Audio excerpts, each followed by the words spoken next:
ગુજરાતીઓનું મનપસંદ hill station mount Abu સહિત રાજ્યમાં કાતિલ ઠંડીનું મોજું ફરી વળ્યું છે।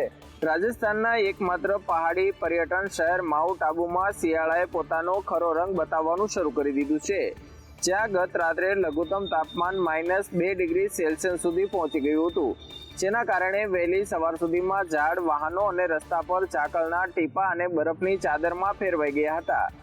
લકી લેકના કિનારે અને ગુરુ શિખર વિસ્તારમાં હળવી હિમવર્ષા જોવા મળી હતી, જેની સાથે જ હવે સમગ્ર રાજ્યમાં પણ કાતિલ ઠંડીનું મોજું ફરી વળ્યું છે। કચ્છ જિલ્લામાં પણ લોકો હાડ થીજવતી કાતિલ ઠંડીનો સામનો કરી રહ્યા છે। કચ્છના કોલ્ડ સિટી ગણાતા નલિયામાં 10 ડિગ્રી જેટલું તાપમાન નોંધાઈ રહ્યું છે, ત્યારે ભુજવાસીઓ ઠંડી ભગાડવા માટે મોર્નિંગ વોક માટે નીકળ્યા હતા। નલિયા પછી વધુ ઠંડી પડતી હોય છે। આ વખતે ખાસ કરીને જોવા જઈએ તો ઠંડીનો માહોલ લેટ છે, દરેક સિઝનો મોડી ચાલતી એવું લાગે છે। જોકે હજુ પણ આગામી દિવસોમાં ઠંડીનું જોર વધે તેવી આગાહી હવામાન વિભાગ દ્વારા કરવામાં આવી છે। સુરતવાસીઓને હવે ગોવા જવાની જરૂર નહીં પડે।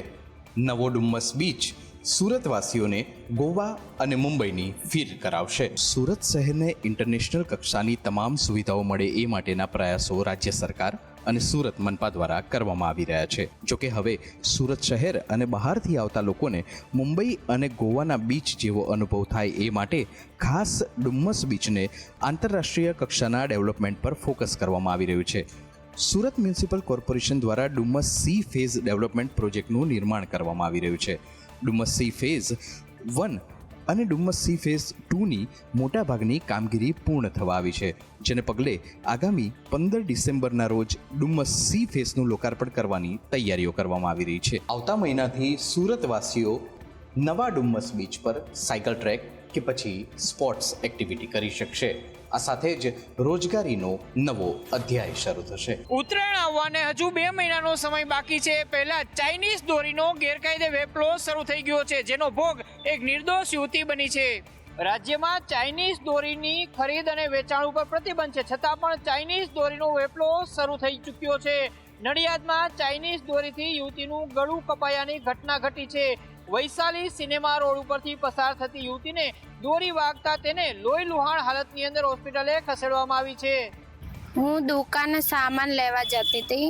વૈશાલીનો ઢાળ છે ને ત્યાંથી ચડીને એક્ટિવા ઉપર હતી, ગઈ ને ત્યારે તો કશું ના થયું, પણ હું આવતી હતી ને ત્યારે દોરો હતો ને એ આખો મારા ગળામાં વીંટાઈ ગયો, પણ જ્યારે મને વાગ્યો ને તો મેં તરત જ એને પકડી લીધો। ગેરકાયદે ચાઇનીઝ દોરીનો વેપાર કરતા વિક્રેતા ઉપર કાર્યવાહી કરવાની માંગ યુવતીના છે। જામનગરમાં બેફામ બાઇક ચાલક સીસીટીવીથી ઝડપાયો। પોતાની સાથે અન્ય લોકોના પણ જીવ જોખમમાં મૂકનાર સામે કાર્યવાહી કરાઈ। જામનગરમાં બેફામ ગતિએ બાઇક ચલાવી અન્ય લોકોનો જીવ જોખમમાં મૂકનાર એક શખ્સને ટ્રાફિક પોલીસે સીસીટીવી ફૂટેજના આધારે શોધી કાઢ્યો છે। તેની સામે સિટી સી ડિવિઝન પોલીસ મથકમાં ગુનો નોંધવામાં આવ્યો છે। લાલવાડી આવાસમાં રહેતા આશિષ રમેશભાઈ ડાભી નામના યુવકે ગત 14મી તારીખે ખોડિયાર કોલોનીથી 7 રસ્તા તરફના માર્ગે પૂરપાટ ઝડપે બાઇક ચલાવ્યું હતું। તેની આ બેદરકારી ભરી ડ્રાઇવિંગથી અન્ય વાહન ચાલકો અને રાહદારીઓનો જીવ જોખમમાં મુકાયો હતો। આ ઘટના જામનગર પોલીસના કમાન્ડ કંટ્રોલ વિભાગના સીસીટીવી કેમેરામાં કેદ થઈ હતી। ટ્રાફિક શાખાની ટીમે ફૂટેજની મદદથી વાહનના રજીસ્ટ્રેશન નંબરના આધારે આશિષ ડાભીને શોધી કાઢ્યો હતો। જામનગરના ડીવાયએસપીએ ચેતવણી આપતા કહ્યું કે આ પ્રકારે અન્ય લોકોના જીવ જોખમમાં મૂકનાર વાહન ચાલકોને છોડવામાં નહીં આવે। ગાંધીનગર કલેક્ટર કચેરીમાં ખેડૂતો અને સ્થાનિકોએ હોબાળો મચાવ્યો। 7 ગામોના સ્થાનિકોએ સૂત્રોચ્ચાર બેનરો સાથે વિરોધ નોંધાવ્યો। ગાંધીનગર શહેરમાં વસાહત માટે જમીન ગુમાવનાર 7 ગામોના ખેડૂતો અને સ્થાનિકોએ આજે ગાંધીનગર કલેક્ટર કચેરી ખાતે હલ્લાબોલ કર્યો હતો।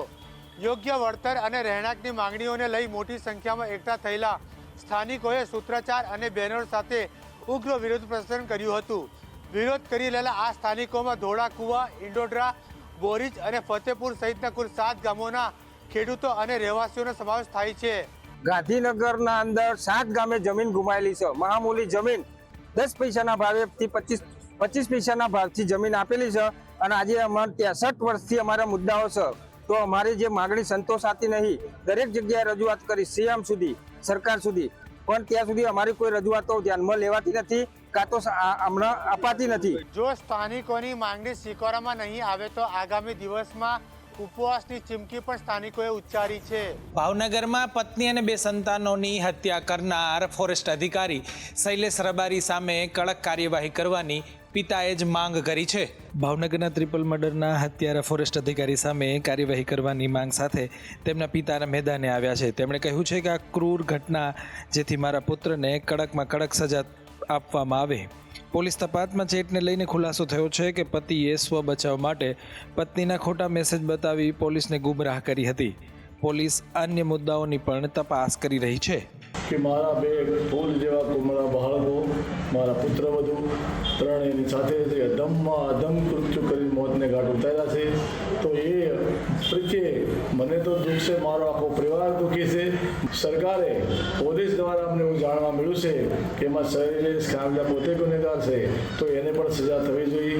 એની સાથે કોઈ પણ વ્યક્તિ સામેલ હોય એવું લાગે તમને તો એની પણ ઊંડી તપાસ કરી અને એને પણ કડક ને કડક સજા થવી જોઈએ. કોંગ્રેસમાંથી ભાજપમાં ગયેલા અને ચૂંટાયેલા ધારાસભ્ય અરવિંદ લાડાણીએ કંઈક એવું બાફી નાખ્યું છે કે હવે તમામ ખેડૂતો છે તે તેમના પર રોષે ભરાયા છે. એક સામાન્ય બાબત જેમાં ધારાસભ્ય અરવિંદ લાડાણીએ બફાટ કર્યો છે. કાર્યાલય ખોલવા અને ફોન ઉપાડવા મુદ્દે વિવાદિત નિવેદનથી સ્થાનિક ખેડૂતો નારાજ થયા છે. ખેડૂતને હું જવાબ દેતો જ હોય, પણ મને ક્યાંક ખબર હોય કે ક્યાંક કોઈ હરી કરવા વાળા હોય એમાં પણ હું ગંભીરતા રાખું છું ને એવા ફોન ઉપાડતો પણ નથી.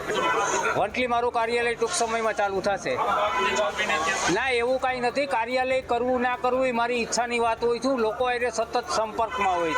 એવું નથી કે કાર્યાલય હોય તો જ બધોય વહીવટ થઈ શકે. અરવિંદભાઈ, સડી તો પહેલાં તમે કરેલ છે આ વિસ્તારમાં. પહેલાં કોંગ્રેસમાં તમને મત આપેલા અને ત્યારે તમે પછી પક્ષપટ્ટો કરી પ્રજાનો દ્રોહ કરીને ભાજપમાં જ ગયેલા. મેં એને અનેક વખત તે પછી ફોન કર્યા છે. વેઇટિંગમાં ફોન આવતો હોય છતાં મને ફોન સામો નથી કર્યો, મારો એક પણ ફોન નથી ઉપાડ્યો. નારાજ ખેડૂતોએ વિડીયો મારફતે ખેડૂતોની શક્તિ આવનારા સમયમાં બતાવવાનું નક્કી કર્યું છે. ગુજરાતમાં હવે એક સાથે બિલાડી કુળના 3 ખૂંખાર પ્રાણીઓ જોવા મળશે. દીપડો અને સિંહ બાદ હવે વાઘ પણ ગુજરાતમાં વસવાટ કરતા હોવાના અહેવાલો મળ્યા. ગુજરાત વન્યજીવન ક્ષેત્રે એક અનોખી સિદ્ધિના ઉંબરે આવીને ઊભું છે. રાજ્યમાં દાહોદના રતનમહાલના જંગલોમાં વાઘ હોવાની પુષ્ટિ થઈ ગઈ છે. આ વાતની પુષ્ટિ થતાં જ ગુજરાત રાજ્યમાં 3 હિંસક પ્રાણીઓ સિંહ, દીપડા અને વાઘની વસ્તી ધરાવતું રાજ્ય બની ગયું છે. મધ્યપ્રદેશથી રતનમહાલના જંગલમાં આ વાઘ પ્રવેશો હોવાનું બહાર આવ્યું છે અને છેલ્લા 9 મહિનાથી વાઘ રતનમહાલના જંગલોમાં ફરી રહ્યો છે અને તે જંગલોમાં સ્થાયી થયો છે. વન વિભાગ સતત તેનું મોનિટરિંગ કરી રહ્યું છે. વાઘના ખોરાક માટે અભયારણ્યમાં હરણ અને સાંભર પણ છોડવામાં આવ્યા છે. નેશનલ ટાઈગર કન્ઝર્વેશન ઓથોરિટીના નિષ્ણાંતો નર વાઘ માટે માદા વાઘ NTCA પાસેથી મેળવશે તેવી માહિતી મળી છે. વર્ષ 1989માં ડાંગમાં વાઘની વસ્તી સૌથી વધી હતી અને પરંતુ ત્યાર પછી કાળક્રમે તેનું અસ્તિત્વ લુપ્ત થતું ગયું. જો કે ફરીથી વાઘે દેખા દેતા વન પ્રેમ કરી રહી છે. રાજકોટમાં શિયાળાના આગમન સાથે રોગચાળાએ પણ માથું ઉચક્યું છે. શરદી અને ઉધરસના દર્દીઓમાં 30% ઉછાળો નોંધાયો છે. રાજકોટ શહેરમાં ઠંડીના આગમન સાથે જ મિશ્ર ઋતુની અસર જોવા મળી રહી છે. વહેલી સવારે અને રાત્રે ઠંડી અને બપોરે ગરમીના કારણે રોગચાળો વકર્યો છે, જેના કારણે સરકારી અને ખાનગી દવાખાનાઓમાં દર્દીઓની સંખ્યામાં મોટો વધારો થયો છે. મિશ્ર ઋતુની અસરથી શરદી ઉધરસમાં 30%નો ઉછાળો આવ્યો છે, તો તાવ, ઝાડા અને ઉલટીના કેસમાં 20%નો ઉછાળો જોવા મળ્યો છે. શહેરમાં માત્ર એક જ સપ્તાહમાં તાવ, શરદી અને ઉધરસના 1900થી વધુ નવા દર્દીઓ સરકારી ચોપડે નોંધાયા છે, જે ચિંતાનો વિષય છે.